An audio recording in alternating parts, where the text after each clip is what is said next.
Well, welcome everyone for being here. Thank you for joining in office, or those of you watching at home. Tonight what we're going to talk about is clean eating. So this is really just the basics, kind of the framework and the whole idea of clean eating. Not necessarily recipes, but definitely some tips and tricks and the reasons why we want to eat clean in the first place. So a little bit about me and my discovery of clean eating many years ago. After being put on different birth controls and going through the gamut of that, having a lot of gut issues, anxiety issues, sleep, weight gain, all this stuff I just wasn't feeling right. And I went to my doctor and they suggested putting me on like 3 different medications.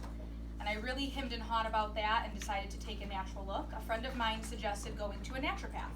So a naturopath is an ND as opposed to an MD.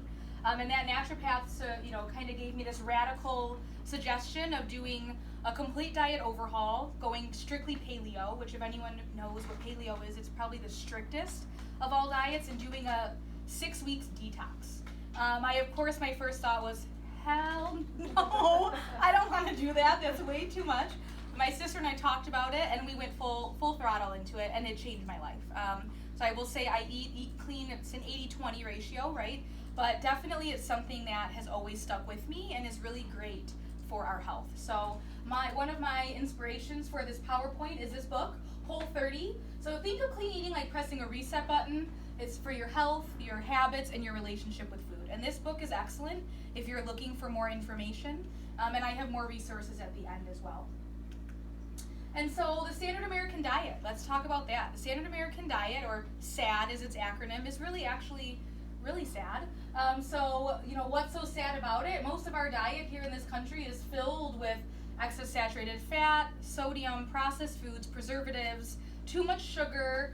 And I was reading this little fact sheet here. The average American consumes 130 pounds of sugar a year. 130 pounds of sugar. That's insane if you think about that. And 70% of what the average American eats is processed food. Technically processed packaged food, which is terrifying. Processing is a spectrum, right? Anytime we pluck a food, a fruit, a vegetable, we cut a meat, we're technically processing it. And so I like this slide because it starts off talking about minimally processing, and these are things that are excellent as ingredients in our cooking. So when you think of, I'm going to make this meal and buy all these ingredients, those are generally minimally processed. And then as we start adding more and more and doing more to the food, we end up with ultra processed. And this is like pre-made meals, frozen meals, ready to go things. And that's really what we want to avoid. And so processed food is any food that's been canned, cooked, prepared, frozen, baked, anything that we do to it.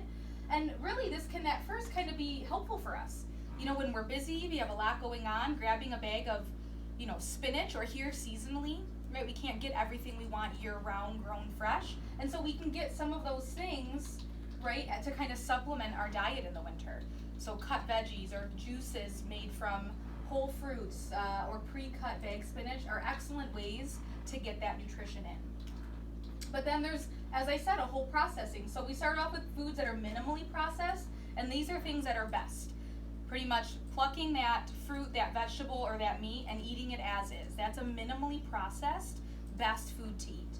Once we start doing things to it, so we take that tomato from the garden and we can it, now it's still processed because we're extracting from it. A good way to think of processed ingredients are things abstract from whole foods. So honey from a honeycomb. It's not in its natural state, it's like one step away from that. And these are still good for us, but they can contain some additives, and those are going to preserve freshness. Then we get into processed foods. Now these are things that have a couple ingredients added to them, right? So now we're adding into that, maybe tuna, we're adding in that olive oil, okay? Or we buy salted and packed nuts. And really the way to think of this is, when I look at, maybe if I was going to buy tuna and olive oil, well, what kind of olive oil is it? What quality is that olive oil? These are the questions that start becoming an issue with food processing, because generally they aren't the best. Or ultra processed, so this is the worst for us. These are full of artificial colors, dyes, preservatives, tons of non-sugar sweeteners. That's what makes everything 0 calorie. And this is things like candy bars, hot dogs, pre-made meals, frozen meals, pizzas, which tends to be a lot of what Americans eat. Now, when we look at our Western diet here on the right, compared with a Mediterranean diet, we have it flipped. So their diets generally are fully based on eating lots of fresh fruits, vegetables, whole grains, not processed, olive oil. Then they start adding in the meat, white meat, seafood, fish, legumes are beans and peas, eggs, okay? And then they top it off with a little bit of sweets, a little bit of potatoes, a dash of processed food, and some red meats. And we in this country do the exact opposite, right? So we eat tons of sweets, tons of processed meats. That could be lunch meat, bacon that has preservatives in it, lots of processed foods, and then we eat lots of high-fat dairy, right? Refined grains being the big difference here as opposed to whole grains. And then maybe we throw in, a sprinkle of strawberry on that flavored yogurt or something and call it a fruit serving. And so why is processing bad? Well, first off, it's filled with preservatives. Preservatives are there to maintain freshness and keep food on a shelf longer, right? Anything that can be sitting on a shelf for 2 or 3 years probably has some preservatives in it, right? And these over time have been shown to weaken and damage our heart muscles.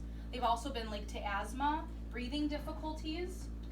And really what the main thing about these preservatives is that they combine with our stomach juice that we all have to digest our food, and they become cancer causing, which is carcinogenic. Now, some of these are pretty popular. You've heard of nitrates and nitrates, very common in lunch meats and bacon. Aspartame, right? A lot of people have heard of aspartame if you drink diet soda, even gum, it's a non-sugar, and sulfites and benzoates. Now, processing also leads to a lot of plastic pollution. So anyone that knows me knows I'm anti-plastic, very much in the zero waste mindset, right? Everywhere I go, I have my own silverware, I have a reusable water bottle, and initially that was for environmental reasons. I'm very much an environmentalist, and it's to do my part, so to speak. And recently I started reading about how they're ending up in our food, and that started to really freak me out. I don't want to eat plastic. So this comes from National Geographic, and it says the average person consumes about 40 to 50,000 particles of plastic a year. And they did say in the article that's a lowball estimate, right? If you breathe air once in a while, even with a mask on, you're still getting 24,000 particles a year. If you drink tap water, right, that's from your tap, or an unfiltered water fountain, add 4,000 particles a year. And if you drink bottled water, anything in disposable plastic, you can add about 90,000 particles a year, right? And that's terrifying. I mean, they've even found, actually recently I read microplastics in the placenta of women just recently after giving birth. So it's ending up in our bodies, and our bodies can't process it out necessarily. Now, how does that happen? Well, here's us. When we go to the store, right, and we get a cheap plastic bag to get our groceries in, and it rips before we get home, so we toss it in the garbage. It gets thrown into the ocean or landfills, and it gets ground down, right? It doesn't just dissolve. It's not cotton candy, right? It gets ground down into these microparticles, and those end up in our water supply and eventually everything else. And so they have now found microplastics in beer, salt, seafood, sugar, even honey, right? So the bees are being brought into this as well, and we eat, drink, and breathe these every day. Now, they're dangerous to our health because obviously they're completely synthetic. They're man-made materials, not necessarily meant to be eaten, right? And actually, when they end up in the environment, I found this very interesting, they tend to attract bad bacteria, harmful bacteria, and then we consume that, and it can actually raise and increase our risk of infection, right? So you're getting a double whammy attack from these microplastics. And they're also related to many hormone-related cancers, so they mimic estrogen, meaning they act like estrogen in your body, which can be very detrimental. Infertility, ADHD, and even autism now. And so sugar, a lot of debate on sugar, right? And that's one of the big things when eating clean is cutting out the sugar. But there's a differentiation to make because whole food sugar is good for us. And that occurs in most foods. Anything that's a plant, so fruits and veggies, dairy, grains, all have the technical building block of a carbohydrate. Okay, but the difference with those foods is that they also have good things for us. They have vitamins, they have minerals, they have fiber that goes along with that sugar. Dairy also has protein. And so that fiber and protein that they provide doesn't allow our blood sugar to spike, it keeps it even. So anyone that's concerned for their blood sugar, which we all should be, It's a great way to slow that metabolism. When we talk about added sugar, that's added in by food makers, food manufacturers, and that's to increase flavor and make it last longer on a shelf. And so this is anything that's found, of course, pop, fruit drinks or juice, okay, flavored yogurt, cereal, cookies, and even things like soups and bread can actually have a lot of sugars when you look on the label. And how they kind of trick us with this is they don't necessarily call it sugar. When you look at the food label, right, you're going to start reading some food labels. They can call it all different things depending on how they make it and how they modify it. So things like corn syrup, fruit juice concentrates, oh, that sounds so great, right? It's fruit juice and it's concentrated. That must be good for you. That's just sugar. It's just a label for sugar. HFCS is high fructose corn syrup. That's very, very bad for us. Invert sugar, don't really know what that is, but then ose. Anything that ends in an ose. So that could be sucrose, glucose. That ending ose means sugar. So that's a good thing to look for. 0 calorie or 0 risk. So a lot of people go, well, don't worry, Dr. Alicia, I don't eat a lot of sugar. I do diet pop and I do all 0 calories, so I'm good. Well, I always tend to second guess anything that's artificial. So when I was reading about this, artificial sweeteners, they're a man-made sugar substitute, and their claim to fame is that they have no calories. So yay, you get to eat the taste of sugar without gaining any calories. But the problem is they're often about 200 times sweeter than sugar. So it kind of primes us, and it primes our taste buds and our brain to really expect that high sweet factor, right? Meaning that an apple just doesn't taste as sweet, right? A piece of, something more natural just doesn't have that same kick to it. And these are linked to weight gain in animal studies and human. I did research on both. Brain tumors, especially aspartame, and bladder cancer. And so what happens here, this little paragraph, you get that sweet taste, and that tricks your body into going, oh, we ate sugar. So I'm going to send out insulin to knock on the doors of all of our cells to let the sugar in. Except there is no sugar. So our blood sugar goes down. So we are in like a hypoglycemic state. So what does our body do? Well, it's going to make you hungry so that you actually now get that sugar. You're priming your body. And so now reading food labels. So when we want to read food labels, it's great to double check your serving size. That's the first thing I look at, and that's up at the top. You might be surprised to find that snack that you like at night, a serving's actually only 2 pieces. And so it's really about finding that balance between how much am I realistically going to eat of this, what is a real serving, and how many calories does that have, right? If it's 2 pieces for 400 calories, are you going to be satisfied with that? Something to kind of think about. Also being selective, that next part talks about bad nutrients, right? So it talks about all the sugar, the sodium, the saturated fat, the carbs, and those are things that we want to be mindful of. We want to limit our sugars, right? 4 grams of sugar is equal to a teaspoon. So take every number that you see and divide it by 4. If there's 12 grams, that's 3 teaspoons, So if you're looking at a serving and it's this big and it's got 3 teaspoons of sugar versus a cup of something, it's kind of just something to be mindful of. Below that, at the bottom, are the beneficial nutrients. So these are the things that are actually good for us, and they're always going to have a percentage by them. That percentage is the percent of daily value. So they say the average adult needs to eat about 2,000 calories a day. So what percent are you getting with your nutrients, right? What percent of what you should be having of vitamin D are you getting in that, right? So we want those high, and we want the other ones low. Natural and organic. So I was actually kind of shocked when I read about this. We'll start with organic. So when they put that certified organic label on something, it has to go under strict regulations. That is heavily monitored by the USDA and also the National Organic Program. It means that 95% of whatever's in that is all organic, and that's all been verified. It means also that they use organic farming methods, right? So when we're talking about helping out the earth, that's a wonderful thing. And it also means that, it has no synthetic fertilizers, sewage sludge, irrigation, and genetic engineering. Meaning that in anything else, it can have all of those things, which is kind of scary to think about. But then 100% natural, that must be good. Everything's natural. When you look it up, and it says this on the FDA website, there is no definition for them of what this even means. So anything that could possibly come from nature and then be altered, to them is still natural. So this really, anything falls under this category. It can contain natural flavors, again, that high fructose corn syrup sneaking up on us, and genetically modified ingredients. And really with these, you just got to read the food label. Be conscious of what you're buying. If you flip it over and there's a ton of ingredients that you can't pronounce, it probably isn't all that natural, right? But they put that on everything, and then people just, they buy that.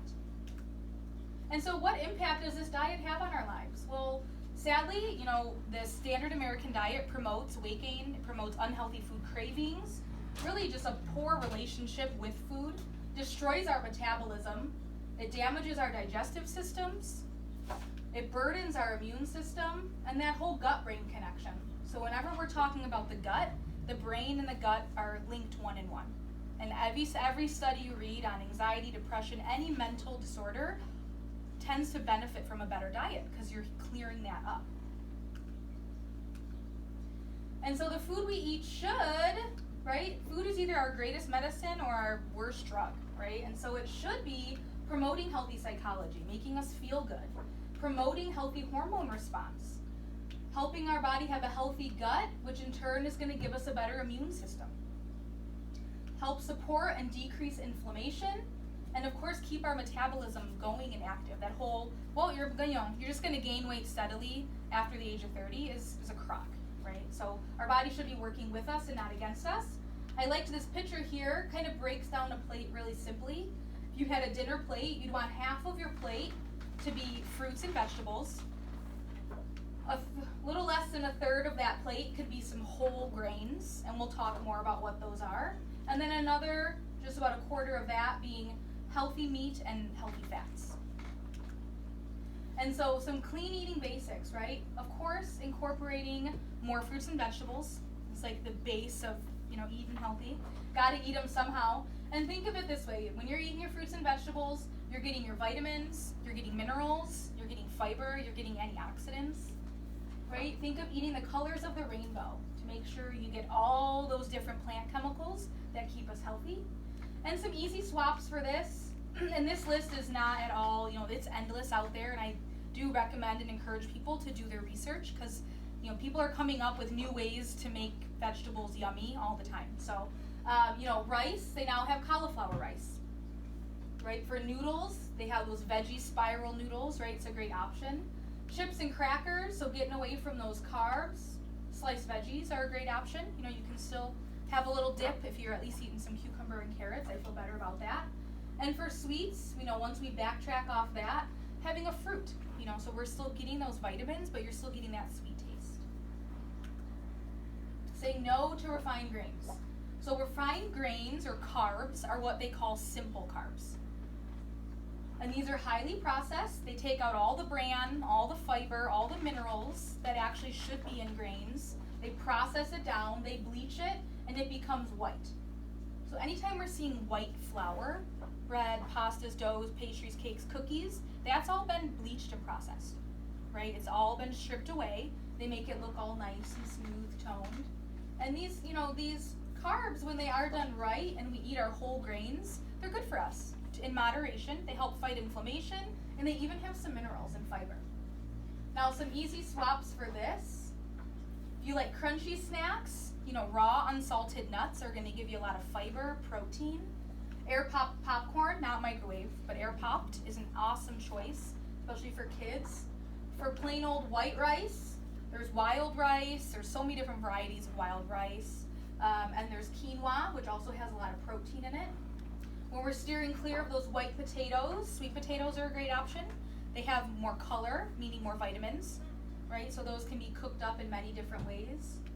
For white flour, there's almond flour. There's a lot of flours out there. They make almond, coconut, depending on the recipe that you're using or your, allergies. They really have a wide variety of flours out there now. And for those white breads, buns, and wraps, there's sprouted or Ezekiel bread. So those are breads that are made from whole grains that they let sprout a little bit so they have more protein in them. Or lettuce wraps. Great way to slip in a serving of veggies, right? Wrap that cheeseburger with good cheese and meat in a lettuce wrap. Avoiding processed foods. So processed foods pretty much do nothing for us. They have no nutritional value. Okay, they have no minerals, no fiber, no vitamins. All of that has been stripped away. And they're just full of the pretty much crap that we've been talking about. Artificial colors, dyes, preservatives. And they really just cause us, again, more inflammation, and that's pain. Especially anyone in this office, we say, is that pain or inflammation? It's all coming from inflammation and weight gain, right? So that's steadily gaining weight. Healthy swaps here. Processed cheese, right? There's, of course, organic, really high quality dairy can be found out there. Guacamole or avocado is a great substitute. You get that creaminess. Vegetable oils or margarines, bad, bad, bad. Want to cut those out. And there's many options for these. Extra virgin olive oil, avocado oil. There's organic butter. Ghee is a great purified form of butter. That's awesome and very delicious. For those that think egg substitutes, eat the whole egg. You want the whole cage-free egg. The yolk is what has all the nutrition in it, right? It has vitamins, minerals, healthy fats for us. Deli meats, right? We can substitute actual sliced meat unless you can find one that's preservative-free. They're rare, but they're out there.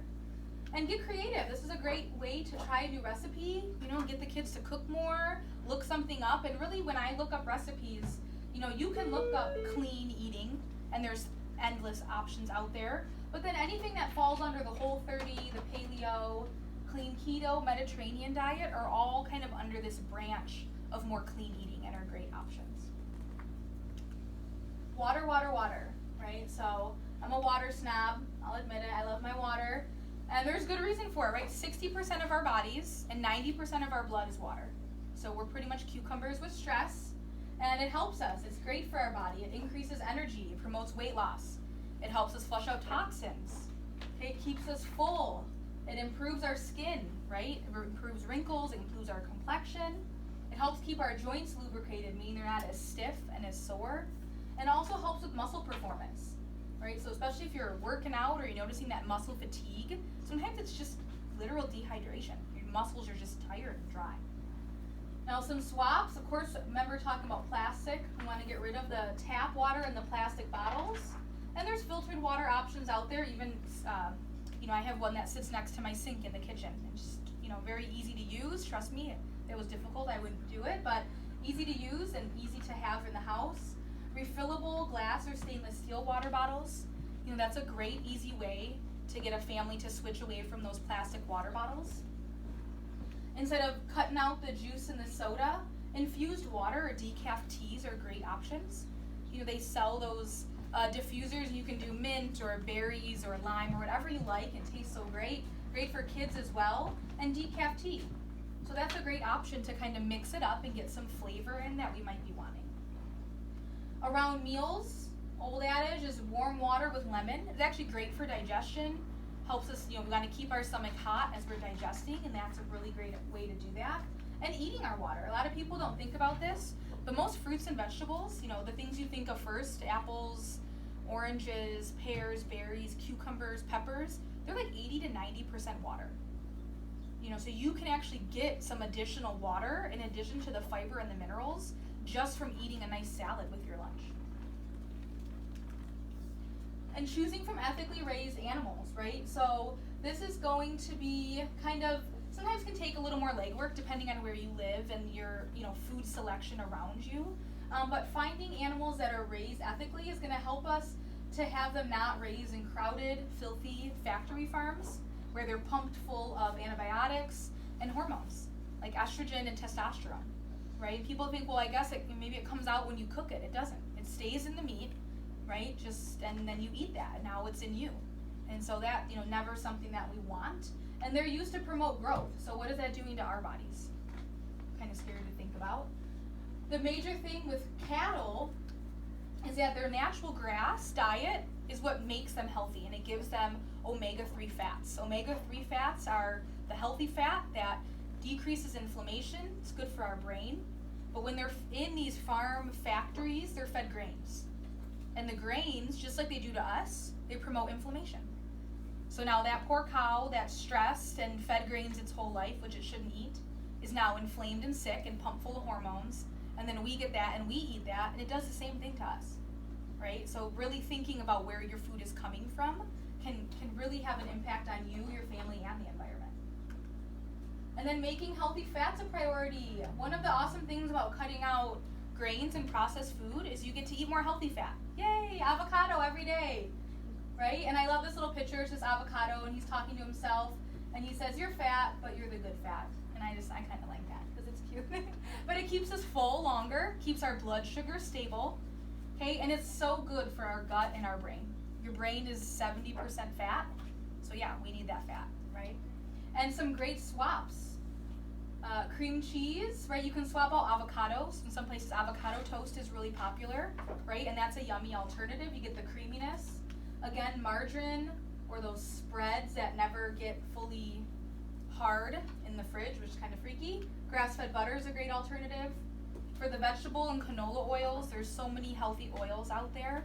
There's, for cold stuff, there's olive oil. For cooking, avocado oil or coconut oil are great options as well. I actually use coconut oil in my coffee every morning, about half a teaspoon. Gives it a little taste. You get that healthy fat, good for your brain, good for your gut. You don't even think about it. Crisco shortening, oh no, right? Organic animal fat or red palm oil is an awesome alternative for that. In that low-fat cheese or yogurt, if you can find a full-fat organic, you're getting like double points. You're getting a lot of protein, but also the healthy fats from the organic cow. And last but not least, getting rid of that plastic. So gotta have a little shout out to this. There are endless plastic, non-plastic options. A few years ago, I decided to go plastic free at my house, and I just started replacing things. As I got rid of the glass dirty dish sponge, I bought a reusable sponges. I've had them for years. When I had my last plastic water bottle, I just bought a stainless steel one, right? And slowly these swaps not only help you stay healthier, but also help to, help the planet. And it can be fun too, right? Every time I go to a thrift store, I'm always looking for jars or, you just kind of keep your mind open to those things. So plastic grocery bags, this is a huge one. Reusable grocery shopping bags. It's easy peasy. You just gotta remember to actually put them in the car and take them out when you get to the store. Plastic food storage containers, all those tuppers that we have. Mason jars are great, easy to clean, throw them in the dishwasher. They sell tons of different glass Tupperware and they beeswax wraps. Those are an awesome option for stuff in the fridge, like to replace saran wrap. Single-use bottles, again, glass or stainless steel. The glass ones do break, yeah, so don't buy a cute one and drop it because they always break, but done that several times. But a good stainless steel one will last you forever. Again, sponges, there's reusable options out there. Plastic silverware, they're coming out with more and more options now. Of course, there's regular old steel or whatever you use for at home, but when you're traveling, they make bamboo and they make even biodegradable options. And so these are just great ways to start implementing that. And so these are all the resources I used, all the different articles. Environmental Working Group, EWG, that is a wonderful site. If any of what I said was like, holy crap, I didn't know that everything I ate and consumed and touched was so toxic for me, this is the place to go. They break everything down. They're a third party, they're not owned or controlled by anybody, and they just break it down. Why is Tide so poisonous? What is wrong with this and what is wrong with that, and give you the real facts in a very readable, understandable way, and then always options too. So that's a great resource. And Blue Land is a great company for buying healthier alternatives to cleaning products. Everything comes, you buy the spray bottles, all glass, they send it to you, and then you just buy the plastic-free refills. And it's easy peasy. They send you a nice tin, laundry tab, right, so there's no plastic involved. Everything is environmentally safe and healthier for us, too. Any questions on any of that? Awesome. Great, and so for anyone that's in office or anyone that's watching at home, I'm offering the first 5 people that call the office or text on the text line a free half-hour nutrition consultation. We can answer any questions that you have, go into more detail on your diet specifically, and or supplements to kind of help us fight those cravings and get our health on a better start. Awesome. Any questions, guys? Thank you for joining.